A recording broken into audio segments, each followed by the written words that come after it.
Pagkabalik galing ng bakasyon ay agad inasikaso ni Aris ang paglalakad ng mga papel na kakailanganin namin sa kasal. Gaya ng birth certificate at CNOMAR na isa sa mga importanteng requirements para sa pagkuha ng marriage license. Minsan na rin akong kinasal, kaya kahit paano may alam na ako tungkol sa mga proseso ng kasal.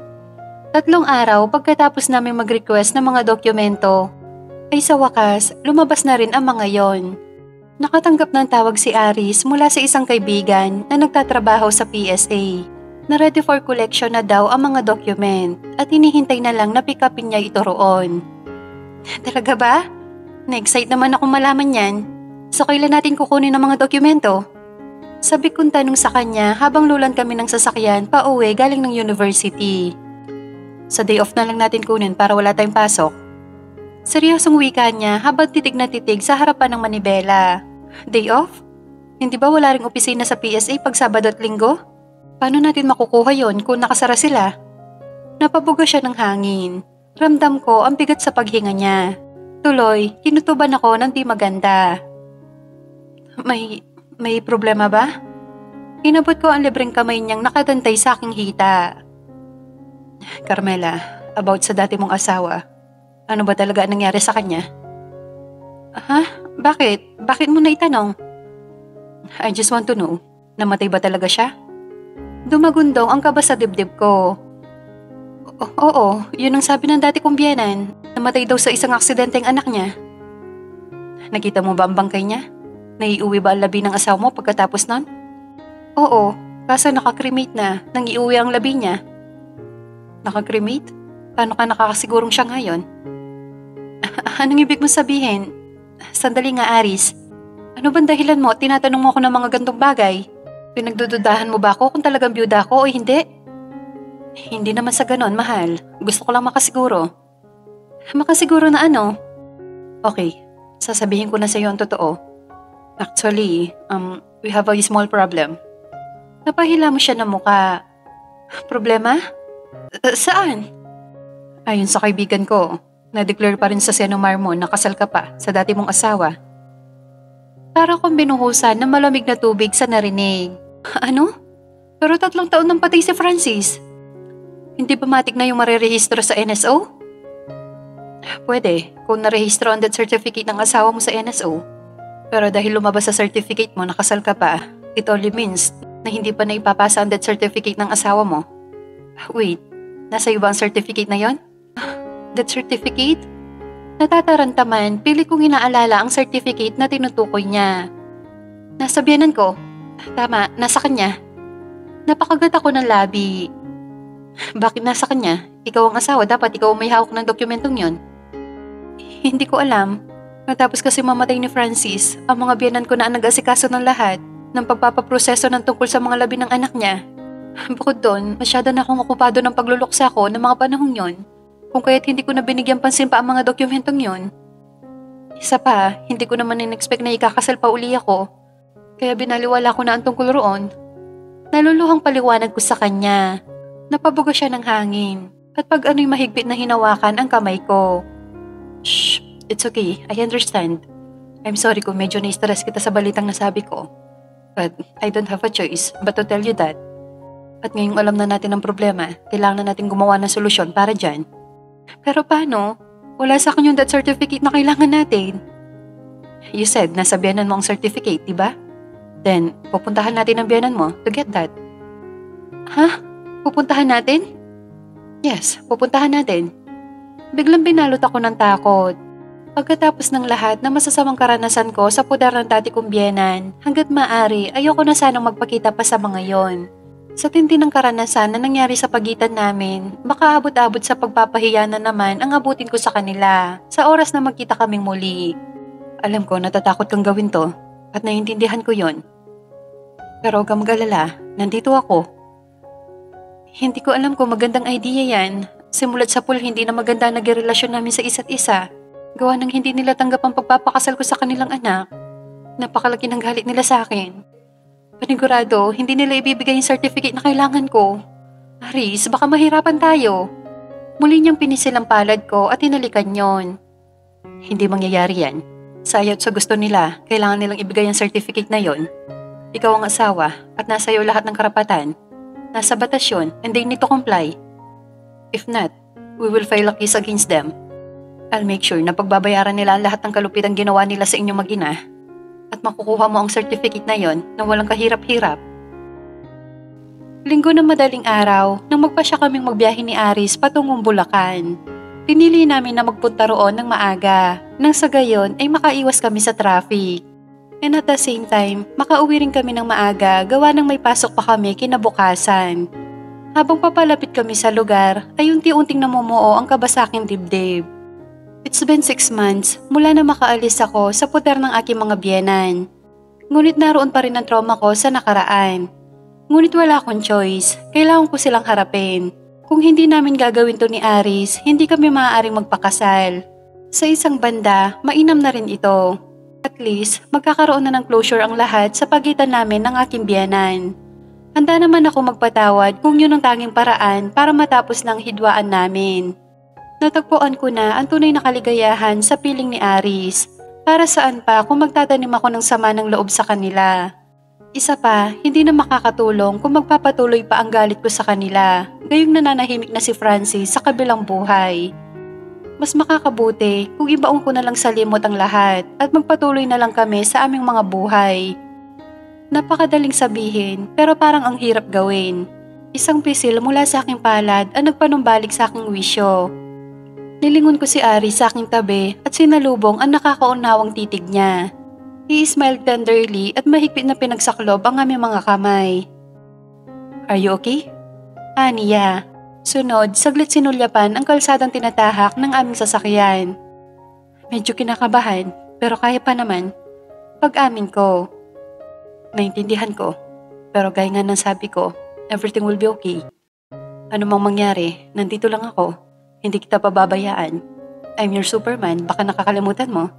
Kinindatan niya ako at masuyong hinalikan ang likod ng aking palad, giving all the comfort na kailangan ko ng mga sandaling yon. Napangiti ako. Tunay ngang sa kanya lang ako maaring humugot ng lakas ng loob. He never fails to save me from my miseries. At hindi ako magsasawa magpapasalamat sa Panginoon sa pagkakaloob niya ng isang Aris sa buhay ko. Sa buhay naming mag-ina.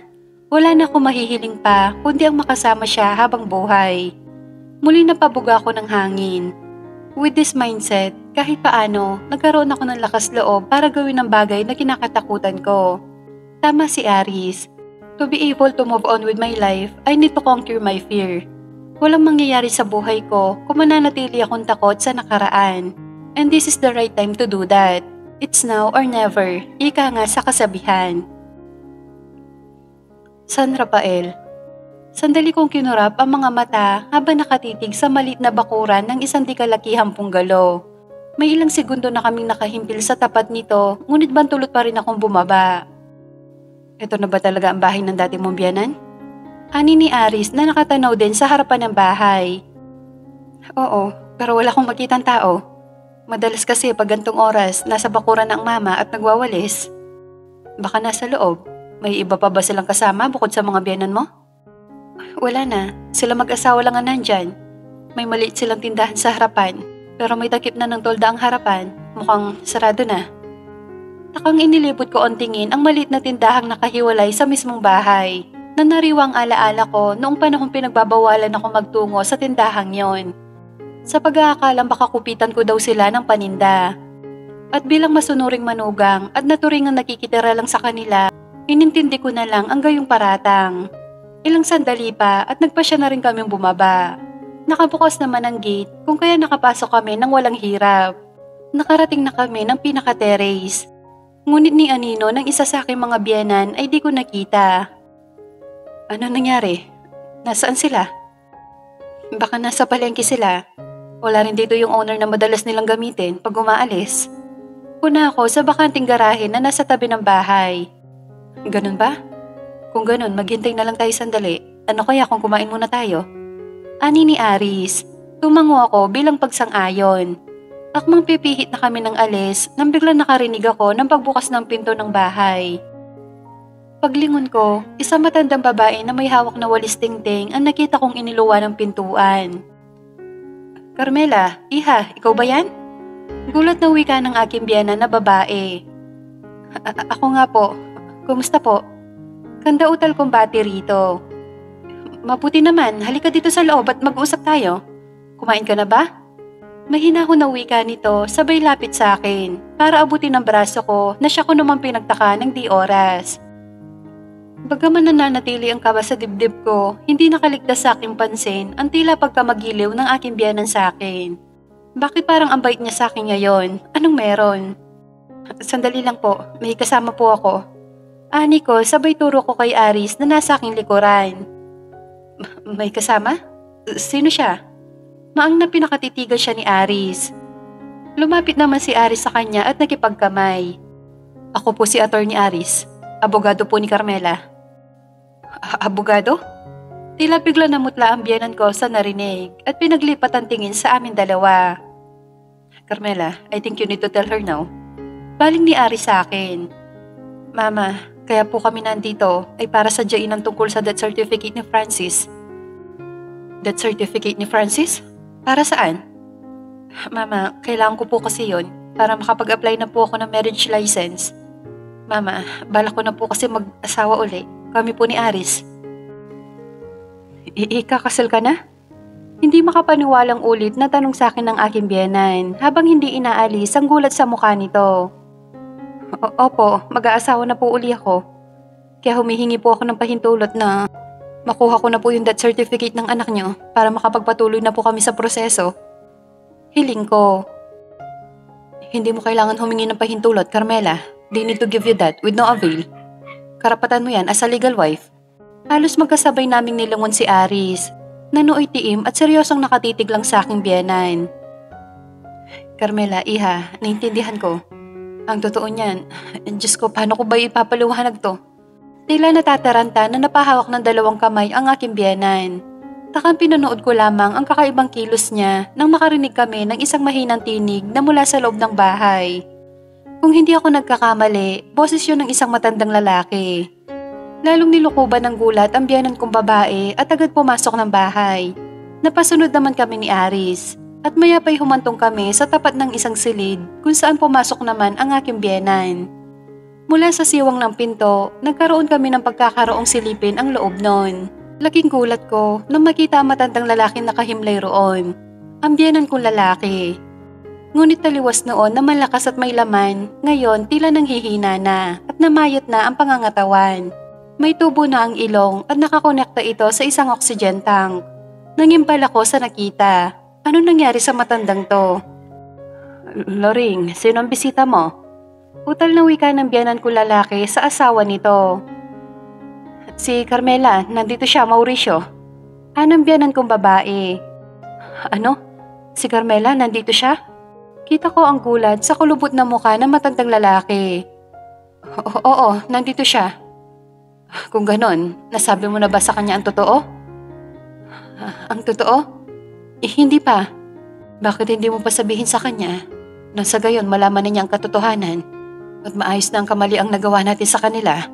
Nanlaki ang mga mata ko, may kung anong bara sa lalamunan ko habang pinakikinggan ang usapan ng dalawang matanda.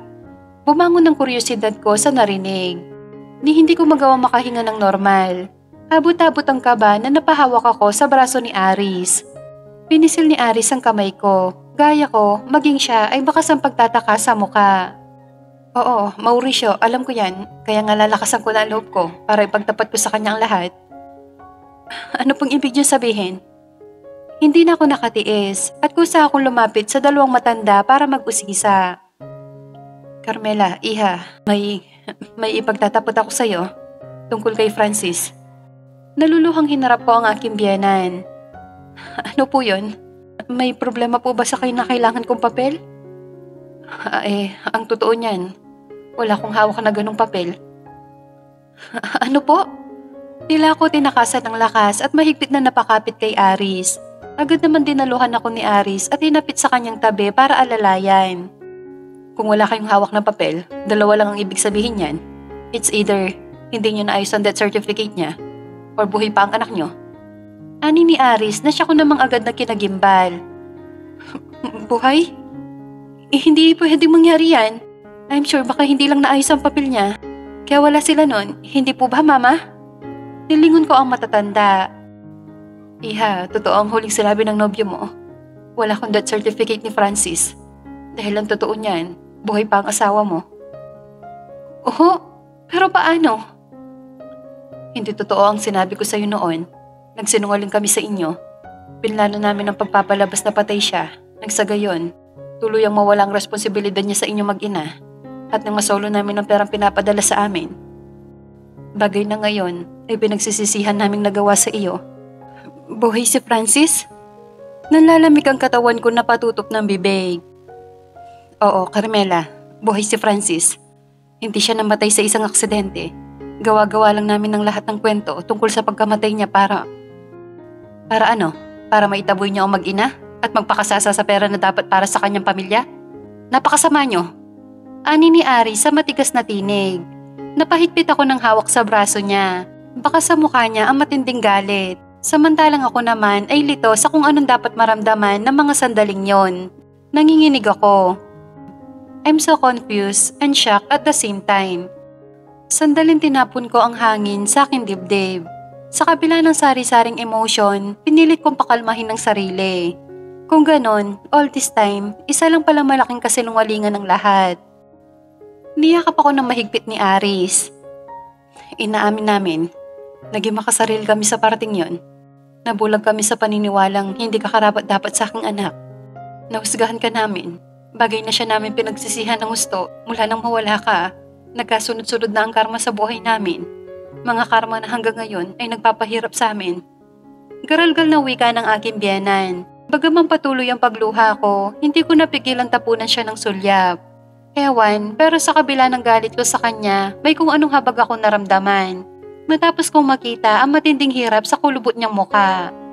Anong ibig niyong sabihin? Pilit ko nilakipan ng tatag ang tinig ko.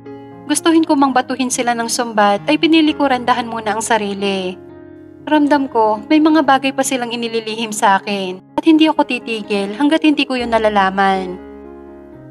Loring, mainam pang ipagtapat mo na sa kanyang lahat ng tungkol sa nangyari kay Francis nang matapos ng kaguluhang to. Lumipad ang tingin namin sa biyanang kong lalaking nakahimlay sa kama. Mula roon, nakita ko ang hihina ng matanda na tila hinahabol na ang paghinga. Habang nakatanaw sa direksyon namin, nagpakawala ng malalim na paghinga si Aris. Mukhang mahaba-habang kwentuhang ito, maaari sigurong maupo muna tayo.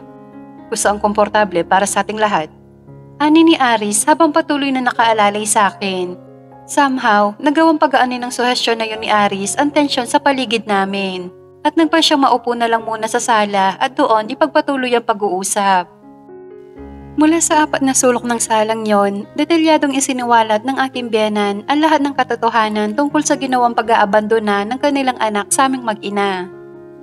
Abot-abot ang pagpipigil ko ng damdamin habang pilit kong pinoproseso ang bawat impormasyong isinisiwalat ng aking biyenan. Ayon sa biyenan ko, bago pa man daw ako manganak, habang nasa barko, pinlano ni Francis ang iwan ako at magtungo ng Canada. Nakakilala daw si Francis ng isang babaeng katrabaho sa barko at ito ang naghikayat sa kanya na mag-apply sa Canada. Kalaunay, nagkaroon sila ng relasyon at nagpa siya magsama na. Nalaman nito ng kanyang mga magulang. Ngunit imbis na kondenahin ang ginawa ng kanilang anak, kinonsinti pa nila ito. Isip nila, mas makikinabang sila sa babaeng yon kesa sa akin. At noon din, nagkipagkunsyabang ilihim sa akin ng lahat. Noong mga panahon din yon, nagsimula ang di pag-aabot ng sustento ni Francis. Ang dahilan ng biyanan ko, ginamit daw ang malaking pera ng sahod ni Francis sa pag-aayos ng papers niya kung kaya't hindi ako napapadalhan. Bagay na lalong nagpakulo ng dugo ko. Ngunit dahil mas lamang ang kagustuhan ko malaman ang iba pang detalye, pinilit ko magpakamahinahon at manahimik na muna pansamantala. For how many months, nagpatuloy ang gayong gawain nila. Hanggang sa dumating ang di inaasahang pangyayari. Nabuntis yung babae. Hindi lamang yon. Na-deny din ang pag-a-apply nila ng Canada dahil napeki sila ng agency. Sa madaling sabi, lahat ng pera nila natangay ng agent at iniwan silang walang-wala. Until natapos ang kontrata nila sa barko, wala silang ipon. Dahil ayaw ng babaeng iwan siya ni Francis sa gayong kalagayan, naging mahirap para kay Francis na makauwi sa aming lugar. Kakapanganak ko pa lang noon at wala akong kamalay-malay na habang naghihirap ako mag-alaga ng kanyang anak ay may ibang babae pala siya kinakasama. Ang masakit, bumalik na siya lahat ng barko ni hindi man lang niya kami nasilip ni Cedric. Gayong kung tutuusin, kami ang legal niyang pamilya. Muling bumalong ang luha ko sa tindi ng sama ng loob. Marami pang isiniwalat na kwento ang biyenan ko, ngunit hindi na ako nakapag-focus pa. Okupado na ako ng sobrang sama ng loob, ni hindi na nagawang pakinggan pa ang lahat ng detalye. Punong-puno ng galit ang dibdib ko. Wala akong gustong gawin, kundi ibuhos na lang sa iyak ang lahat ng hinanakit ko. 3 taon. 3 taon kami niloko ng taong buong akala ko'y patay na. Naramdaman ko ang marahang paghaplos ni Aris ng kanyang palad sa aking muka na nooy basak-basa na ng luha. At that point, bumalik ako sa kasalukuyan at binalik ang tingin sa kanya. Inabot ko ang kamay niya at hindi ko na napigilang mapayakap sa kanya. Shh, tama na, baka mapano ka niyan. Isipin mo, may anak ka pang naghihintay sa'yo. Kinulong niya ako sa kanyang mga braso at hinalikan sa noo. Kasalukuyang nasa sasakyan na kami ng mga sandaling yon. May kalahating oras na rin kaming nakaalis sa bahay ng aking biyenan at hanggang ngayon ay walang tigil pa rin ang pagbagsak ng aking luha. Sa kabila ng pagmamakaawa nila na balikan ko raw ang kanilang anak, gawa ng napagtanto nila na mas mabuti raw akong manugang kaysa sa bago ni Francis. Nananatili ako matigas sa harapan nila. I'm so upset of everything. Hindi pa ako handang mapatawad sila. Anong akala nila na magagawa nila akong pabalikin? Dahil lang sa hindi nila nagustuhan ang bagong kinakasama ni Francis? Matapos sa lahat ng kawalang hiya ang ginawa nila sa aming mag-ina? Sa tingin nila, babalikan ko pa ang anak nila? Para ano? Para maging alipin nila uli? At ngayon maging tagapag-alaga ng asawa niyang na-stroke? Gawa ng hindi ito nagagawa ng bagong asawa ni Francis? Patawarin ako ng Diyos. Pero kahit siguro lumuhod sila sa harapan ko, hindi ko mag-aaksayang tapunan sila ng kahit kaunting awa. Sa tindi ng kasamaan nila, kulang pa ang karma na yan para pagdusahan ng ginawa nilang kawalang hiyan sa aming mag-ina. I was so furious about that. Dahilan na rin para tuluyan akong mapundi at nagdesisyong mag-walk out na at tumiretso ng sasakyan. Ilang minuto lang ang pagitan nang sumunod si Aris at doon nadatnan niya akong humahagulhol. Alam ko naman na simulat sa pool, hindi na nila ako gusto. Pero bakit ba naman pati ang anak ko dinamay nila sa kalokohan nila? Sariling dugo nila yun ah. Paano nila naatim na ipagkait sa anak ko ang makilalang ama niya? Walang humpay na pagluha kong napadukdok sa dibdib ni Aris. Shh, tama na. Nangyari na. Magpasalamat na lamang tayo dahil at least nalaman mo nang mas maaga at nakalaya ka sa gayong kasinungalingan nila. Hindi ko silang mapapatawad habang buhay ko silang kamumuhian. Lalo na si Francis. Napakawalang hiya niya. Nagawa niya kaming ipagpalit sa pangarap niya. I understand. But I think you need to calm down. Hindi ka makakapag-isip ng matino kung papairalin mo masyado ang galit. But I can't help it. Niloko nila ako, Aris. Buong buhay ko, pinaniwala ko minahal kami ni Francis. Sinakripisyo ko ang sarili kong pamilya para pagkisamahan siya at ang pamilya niya. Pero anong ginanti niya sa akin? Niloko niya ako. Nagmukha akong tanga, Aris. Napabuga siya ng hangin. He looked so frustrated. And yet, he's able to keep himself calm from all of this. He pulled me closer at muling hinagkan ng akin noo. Yes, I know that. And honestly, maging ako'y nagalit sa nalaman. But the damage is done. And there's no other way to fix it but to accept the reality and move on. Alam ko mahirap tanggapin. Pero ganyan talaga ang buhay. Kasama sa buhay ang bawat problema gaya nito. And to be able to cope with that, we need to be strong. Lalo na sa sitwasyon mo. May anak kang umaasa sa'yo. Ano na lang ang mangyayari sa anak mo kung hahayaan mo magpa-apekto sa galit na nararamdaman mo sa dati mong asawa? With that, tila nahimasmasan akong tinitigan siya. Sinalubong niya ako ng tingin at hinaplos ang aking pisngi. Kailangan mo magpakatatag. So, you can focus on what's more important. Gaya ng sa future ninyong mag-ina. At alam ko magagawa mo yon dahil naniniwala akong matapang ka. Nagawa mo nang itakas ang anak mo sa kanila noon kahit nag-iisa. Ngayon pa kaya na nasa iyo lahat ng kalayaan? At isa pa, nandito ako hanggat kailangan mo ko. Hindi ko kayo pababayaan. Mahal na mahal kita. At kahit alam kong hindi ako ang unang lalaking minahal mo ng sobra, gusto kong malaman mo na handa akong higitan ng pagmamahal na binigay niya sa'yo. Yun ay kung hahayaan mo akong maging parte ng buhay mo. Aris, ano bang pinagsasabi mo? Pinili na kita. Ikaw na ang lalaking mahal ko ngayon at ano man ang nangyari sa amin ni Francis ay mananatili na lang na nakaraan. At tama ka. I don't need to dwell in the past. Instead, kailangan ko magpakatatag para sa anak ko. Salamat, Aris. Salamat dahil nandyan ka para palakasin ang loob ko. Kung wala ka, hindi ko alam kung anong disposisyon ko ngayon sa buhay. Muli siya napabuga ng hangin. Good to hear that. At least, it's safe to know na may lugar na ako sa buhay mo. In case na magkita muli kayo na Francis. Anong ibig mong sabihin? Haharapin natin siya. Magkikita kayo uli after this. And definitely, magkakausap uli kayo. At sa oras na mangyari yon, who knows what will happen next. Aris, alam mong annulment ang dahilan ng pagkikita namin. Bakit kailangan magsalita ka ng ganyan? Alam ko yon. But still, hindi ko maiwasang hindi mag-isip ng kung ano-ano. And honestly, medyo natatakot ako. Aris, please. He chuckled before leaning and kissed me passionately. I love you, Carmela. And whatever happened, hindi kita isusuko. Not unless ikaw ang unang bibitaw sa atin dalawa. Tandaan mo yan.